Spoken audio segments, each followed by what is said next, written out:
Hello, people, how are you all? I hope you are doing great. Well, I am feeling very pretty and very proud of myself. Why? Because I set my GoodReads reading challenge for 30 books this year. But I have completed 36 books this year. So yeah, it's a very good feeling. And so people who have been here before, welcome back, and people who are new, welcome. This is Mansi from Readers and Creators. Okay, so we will start with the most uncommon books, like books which are not as much talked about on social media. So the first book in the list is The Monastery of Solitude by Moin. This was given to me as a review copy by Rolly Books, and it's a very beautiful hardback edition. Now, Moin is known for writing travel books, and this is a combination of travel, history, spirituality, mysticism. And there are so many genres I just took the name of, but the writing is not chaotic. It's very distinctive in its nature. Now, what's the book is about? So there was a philosopher Plotinus who decided to reach India because he wanted to learn about Upanishads and ancient India. And he decided to do that by getting himself involved in Persian army. So the army was going that way. I will also go with that and I will reach India. But he died in a fight near the bank of Tigris. Now, he couldn't reach India, which was his greatest desire. But this author, Moin, after decades of Plotinus passing away, decided to follow his footsteps. So he went through Greece, Italy, Egypt, and India and wrote about the path which Plotinus either traveled or was deciding to travel. This is a very, very beautiful book. The author has conversations with simple farmers, refugees, and people who were displaced in their own country. And I had a pretty amazing experience reading this book. I wrote a full blog, full length review of this on my blog also. You can check. I will mention the link in description box. And the author continuously tries to decipher the philosophy which Plotinus gave, that was unity and oneness.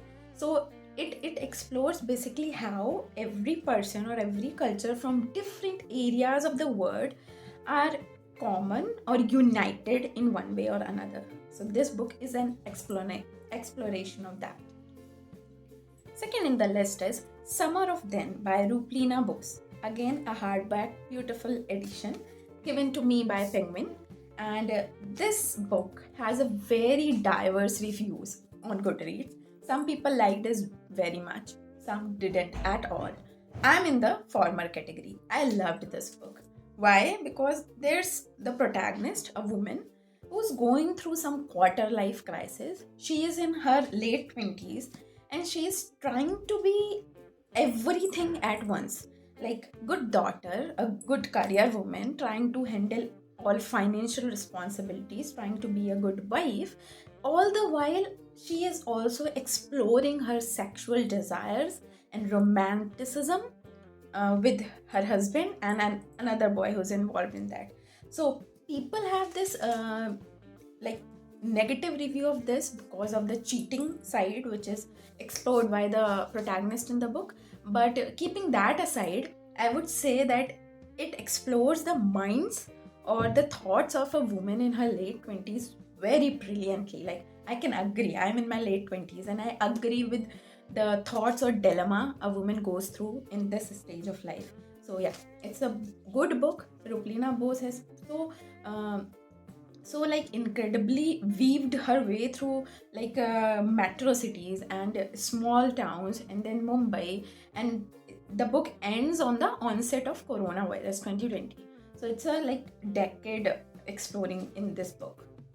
Third is a Hindi book, Dastavez, Amrita Pritam, Amrita Imrose ke Prem Patra. And this was suggested to me by Sneha Book Begum on Instagram. And again, a hardback copy. I bought it myself. No one gave it to me. And such a beautiful book. Like it will just dug out all your emotions, especially the loving emotion. And Amrita ne jo khat likhe Imrose ko, that is the first part of the book. All those letters dated and then marked as dear and by Amrita. And then the second part is Imrose ke khat Amrita ko. So this is basically the conversation between two people divided into two parts of the book. I personally loved Amrita's part more. First, because I am also a woman, so I can quite feel connected with those lines and those feelings in those letters. And second, because Amrita's writing was very easier to read and understand. But Imrose's writing, a male's perspective, which I found hard to understand completely, like 100%. And secondly, the writing was a bit difficult because there was lot of Urdu in it. So I have to Google it repeatedly and know about the meaning. So my concentration was diverted. But yeah, love this book. I have marked a lot in this book, annotated a lot. Fourth is, of course, a book by Fredrick Backman. Like, I have a list of best reads of a complete year and there's no Backman in it. How is it possible? Well, Anxious People by Fredrick Backman. I read this in the very beginning of 2024. This is a story about a bank robber who ran away after the robbery and found himself in an open house where there were so many people who were attending that open house, and accidentally he made them hostages. Now this book will make your eyes well up while you are reading it, and the very next moment you are laughing your heart out. So this salt and sweet kind of writing where you are laughing at one point and immediately feeling a lot of grief and pain, this is possible only in Backman's writing. So it's filled with humor, but also explores the most celebrated side of humans, that is kindness and humbleness and humility. So yeah, fantastic book, and I loved its climax. Loved it. Like, I loved the whole book, but I go nuts over what happened in the climax of this book. So Fredrick Backman. Next is Mother's Instinct by Barbara Abel. Recently, its movie adaptation also came out. I haven't watched the movie, but I read the book. I loved it. It's a thriller, it's a mystery, it's a murder mystery kind of book. And this is a very beautiful book because, unlike all the thrillers I have read to date, like, there's a murder, there's a killer, and there's some alternative motive about politics, diplomat, money, property, or maybe love affair. But this is between two mothers and their fight for their son. The name, Mother's Instinct. So it really talks about a mother's instinct. So whatever she's thinking or whatever she's thinking is happening is actually happening. And by the end, it will put you in a very, very weird situation. And I still couldn't take side of one of these two mothers. If you have taken, just comment, or if you have watched the movie, just tell me what do you think was right in this book and what was wrong. Next is The Bel Jar by Sylvia Plath. This book is talked about a lot. Sylvia Plath is a very acclaimed writer in literature field, and this is my first book by her. Now this is set in the backdrop of 90s, 50s America. Now there's this girl, Esther Greenwood, and this book is said to be semi-autobiographical, like Sylvia Plath wrote from her real life and mixed it with fiction. But in my opinion, only the characters' name were fictional. Other than that, everything was autobiographical. Well, Esther Greenwood is amazed at seeing the expectations which are imposed on women when she stepped out from her house and was residing in a hostel. All the while, when she is trying to crack what the expectation people have from women, like how to dress, how to sit, how to talk, how to walk, and all the while she is trying to explore self-identity as well. Now the name Bel Jar is a metaphor which talks about how a person is trapped in a bell jar, and they become dead in only that without getting the chance to even step out. So this is a very good, we can say, very good description of feminism. And out of 8 things we still are working on, only 2 must be solved from 1950s to 2024. So it's a sad thing, but beautiful book, and every woman will love this book, I'm pretty sure. But every man should also read it again to know what it's like to be woman in this world. Next is again a Hindi book, Deewar mein ek khirki rehti hai by Vinod Kumar Shukla. So I recently become a part of this group, Purple Pencil Project, and they started this thing that they are going to read 5 books of Vinod Kumar Shukla every month. So I read only this one till date. But this book, I have been talking about this book a lot on all my platforms. I have been insisting my reader friends to go ahead and read this book. It's a very, very beautiful book. And as an Indian, I feel very like core in the book written by Vinod Kumar Shukla, the Indianness, the core of Indianness. And this, we can say, is a love story from one perspective, but this is basically magical realism. And Vinod Kumar Shukla is known to write about magical realism in a very, very incredible manner. एक घर है छोटा सा जिसमें एक husband wife रहते हैं, new couple, and there's a khidki from which across which there's a life of their own. वहाँ तालाब है, वहाँ बूढ़ी अम्मा है, वहाँ चांद है, वहाँ पेड़ है. एक्चुअल में ये सब नहीं है, but this is magical realism. Like how magic is included in the reality of our lives to make our real lives better. So the way he has written about that खिड़की और खिड़की के उस पार क्या है is very real. Like as an adult, as a good avid reader, I have to constantly tell myself that there's not a window, actually it's just magic. And बहुत सारा प्यार है इस किताब में, बहुत सारा. सोनसी और रघुवर प्रसाद के बीच में जो प्रोटैगनिस्ट हैं, सोनसी और एक बच्चे के बीच में जो पेड़ पे चढ़ा रहता है अपने पापा से बचने के लिए, रघुवर प्रसाद और हाथी के बीच में, हाथी और साधु के बीच में, रघुवर प्रसाद और उसके माँ बाप के बीच में. There are so many permutation and combinations about love in this book, and everywhere you turn your head there's love, there's unconditional love. So this book is very close to my heart. I can read it again and again and again, and I will definitely reread it. But one thing you should keep in your mind while reading this book is you can't read this book fast. You have to give this book a lot of time. You have to stop on the conversations written in this book and process that in your mind before moving forward. So yeah, this book takes a lot of your time, demands a lot of your time, but that will all be worth it by the end. Next is Girl Talk by Anuja Chandramouli. This is first book other than mythological fiction which I read by the author. Apart from that, I have read Abhimanyu and Mohini by her, which are mythological retelling. I loved Abhimanyu so much, but this is a new kind of fiction I read from the author and I loved it. I have annotated it a lot. This book talks about women. It talks about women in a very, very, very incredible and different manner, which is generally talked about these days. Now, there's no pseudo-feminism or there's not pushing the women empowerment. There's a very general and very casual approach to women where they are just living their life and doing the things they want in their lives. So this is very unapologetic, wild, and bold side of women explored in this book. There are 6 characters and all of them has a story, has a past story. One is very bold, she just goes ahead and do whatever she wants to. One is very shy, who is just trying to meet all other people's expectation. One is, so all 6 women have different characters, but at the end the core of being a woman is same. So this book is very uniting in a way for women out there, and this shows a side of women which is not generally talked about. Like, yes, we are loving, yes, we are emotional, yes, we are giving, yes, we are caring, everything, yes, but we are also angry, we are also unapologetic, we are also wild, and we want to be reckless, we want to be free.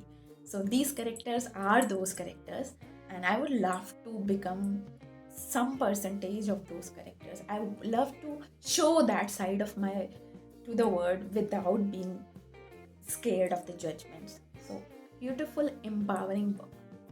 Next is, which I recently finished, As Long as the Lemon Trees Grows by Zulfa Katouh. Now, so this book, and I have read many books on war. I have read many books on World War II. I have read books on Afghanistan war and Iran war, the Stationery Shop of Tehran. But this is my first book which I read on Syrian war. So Syria has this war going on their country, which is between the military and the Free Syrian Army. And Homs, the city of Syria. This story is about that. And there's this protagonist, Salma and Leila. And there's this boy, Kenneth. So first of all, this book is about, it's a war story and how people are literally forced to step out from their country and go to another. One thing I want to add is Salma and Kenan's love story. Like, people are going nuts about smut couples on TikTok and Instagram, but this couple, Salma and Kenan, wow, such a beautiful love story, such a beautiful relationship. But this book is not about love story. That's my take on it. That's what I love about it also. But the book is about war and how that affects people, how it takes away everything from them, how their family members are lost, how they deal with the loss and grief in a very different manner, like we are dealing with, from what we are dealing with. And they make children mature so early in life because they have to see war, they have to see violence and bloodshed. Like 6-year-old, 7-year-old, they become so mature. They have to handle that. Protagonist Salma is 18 years old and she is handling patients in a hospital. She was going to be a pharmacist, but now she is working as a doctor. So she has to, because there are no other doctors. So this book is about that. It's a very beautiful book, very painful book, very, very heart-wrenching book, but read it. It should be read by everyone because author wanted everyone to know about what's going on in Syria. No one is writing about that. No one is discussing about that. So this book is written for that purpose only. So let's just fulfill that purpose. Next is Tara by Koral Dasgupta. Now this is the 5th part of the Sati series, which Koral Dasgupta wrote over the span of 5 years, one book every year. I have read each one of them: Ahalya, Kunti, Draupadi, Mandodari, and the last one, Tara. This I read this year. I loved it. But the thing which differentiate this book from the rest 4 is there were women in those 4: Ahalya, Kunti, Draupadi, Mandodari. But Tara, she is a monkey. So while I was reading it, it was very hard to firstly just hook my imagination to this being a monkey, not a woman. But as I read through it, oh my god, how fascinated I was by that monkey, Tara. How fascinated I was by Bali's story. How fascinated I was to read this side of Bali and Tara, which is never discussed in Ramayana. So, beautiful book, and Koral Dasgupta never fails in her writing. Like, the first page you start reading, I can bet you can't put this book down. And this is with all the 5 in the series. My favorite is Kunti from that, and second favorite maybe this. Like, maybe, but there are so many. Draupadi also. But yeah, Tara by Koral Dasgupta. Next is The Stationery Shop of Tehran by Marjan Kamali. This is my first book by the author, and it has been talked about a lot on social media. That's why I got this. I got this in a rep package by Shelfie Book like 3 or 4 years back, but I read this year, and oh my god, what a book this is. It's very heart-wrenching. So if you are going to read it, be mentally prepared. This is a story which is spanned over 6 decades, and there's a boy and a girl in their teenage, and they are exploring the first pangs of love, and then they get separated due to Iran war and everything, and then they get reunited when they are very old, like in their 60s. So I have just given you the surface of this book, but as you read this book, the pain, the grief which will just keep overcoming in your heart is not something I can express very well. But so this is a beautiful which talks about how first heartbreak will alter the course of your life, how not getting a closure will just keep coming back into your brain as you grow older. So yeah, good book, very, very heartbreaking book. It doesn't have a happy ending per se, but it has a very satisfactory ending. So your heart will be broken, you will feel grief stricken, but it will be a good read for you. Let's end with, again, Things My Son Needs to Know About the World by Fredrick Backman, one of my favorite author. And this is a very short book.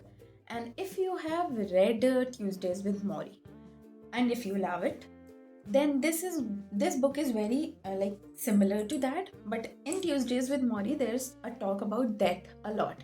Like the Maury is on his deathbed and he's talking about what to do in life before death and everything, the lessons he learned in his life he's trying to give them to Mitch before dying. This is a father's lessons for his son. So a son who is born and the father is telling what is ahead for him in the future. But this is Backman, so there's a lot of humor, Like I literally was laughing with the sound of laugh while reading this book. This is a very humorous book, and new parents, just go ahead, buy this book, read this book, make your children read this book, and yeah, just a beautiful, beautiful book. If you want to feel light after reading so many intense books, this one is for you. Okay, so these are the books, 13 books I just talked about. If you want to take a screenshot, please do. And I will mention all the names in my description box. But yeah, if you have read any of these books, just comment about your feedback about those. And if you haven't, please just pick any out of these. And if you are a beginner reader and you want to start with the easy one, just go with this. Blindly go with this. Bye bye. Keep reading, be happy, be safe.